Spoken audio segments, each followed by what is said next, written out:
हमारी भारतीय सनातन परंपरा में रामायण का आध्यात्मिक व सामाजिक महत्व है, किंतु जब से गोस्वामी तुलसीदास जी ने रामचरितमानस के रूप में प्रभु श्री राम जी के चरित्र का सरल व सहज पद्य रूप में वर्णन किया है, तब से समाज में रामचरितमानस सभी व्यक्तियों के मन में ही बस गई है।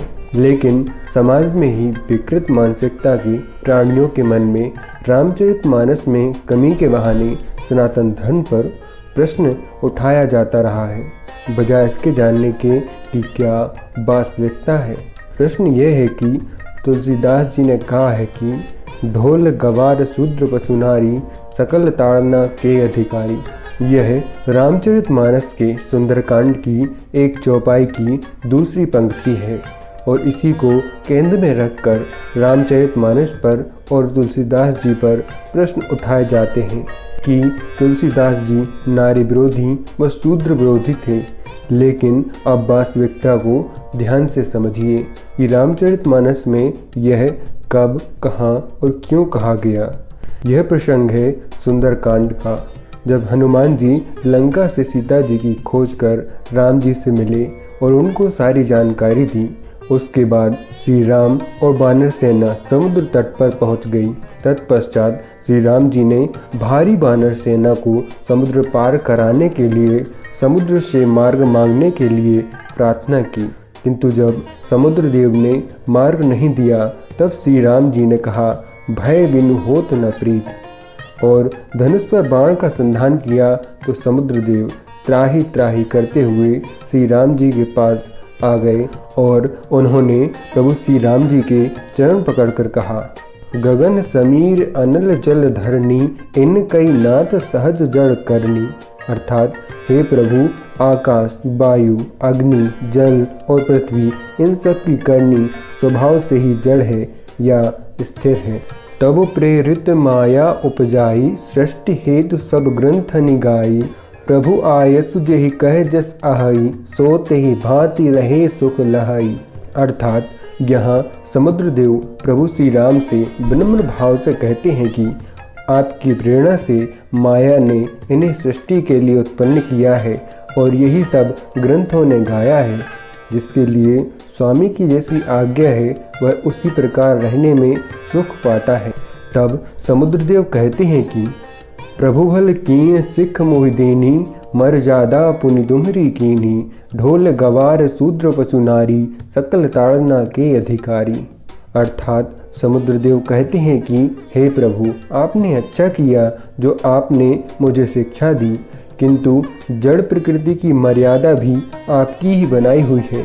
तब समुद्रदेव ने कहा कि ढोल, गवार, शूद्र, पशु व स्त्री ये सब शिक्षा के अधिकारी हैं।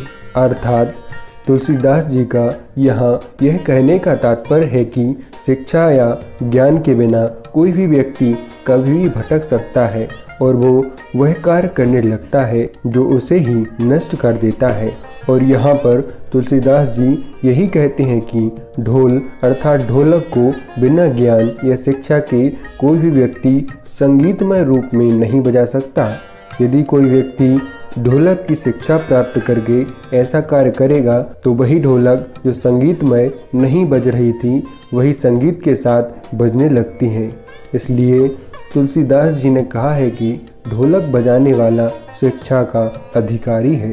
अब तुलसीदास जी कहते हैं कि गवार शिक्षा का अधिकारी है। यहाँ गवार एक अवधि का शब्द है जिसका तात्पर्य है कि गांव में रहने वाला गवार कहा जाता है, जबकि इसी शब्द का संस्कृत रूप है ग्रामीण, अर्थात ग्राम में रहने वाला व्यक्ति ग्रामीण कहलाता है। यहाँ तुलसीदास जी शिक्षा के अधिकारी बताते हैं ग्रामीण को, क्योंकि जो व्यक्ति ग्राम से होता है उसे नगरीय क्षेत्र में जाने पर वहाँ का उचित ज्ञान नहीं होता है। इसी कारण भूलवश उस व्यक्ति से गलती हो जाती है। ऐसी अवस्था के लिए ही तुलसीदास जी कहते हैं कि ग्रामीण को शिक्षा प्रदान करो, वह शिक्षा का अधिकारी है, क्योंकि उससे यदि गलती हुई है तो वह उसकी अज्ञानवश हुई है।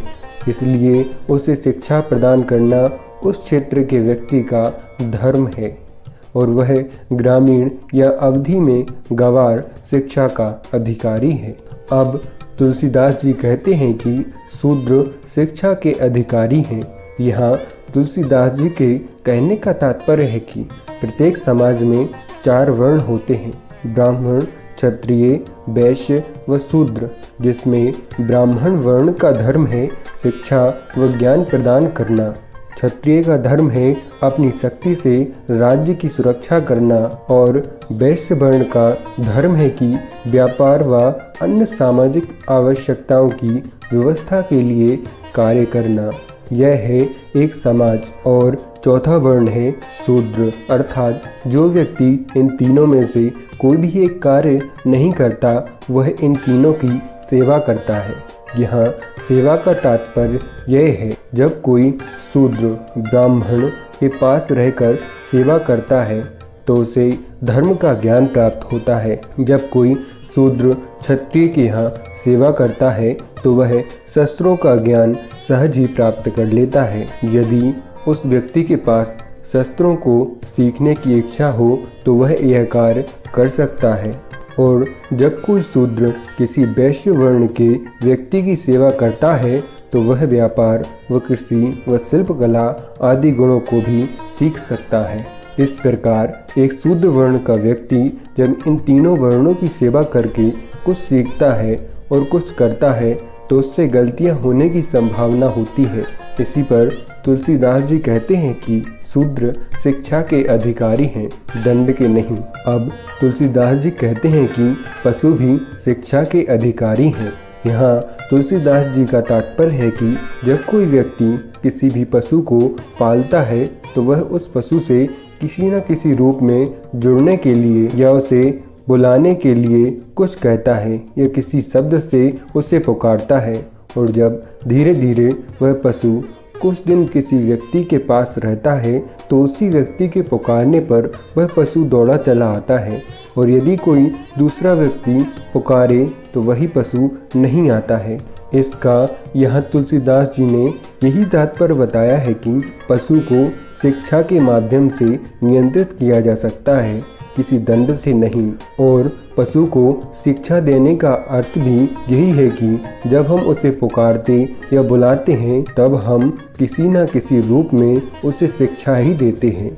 और यही कारण है कि पशु भी शिक्षा के अधिकारी हैं।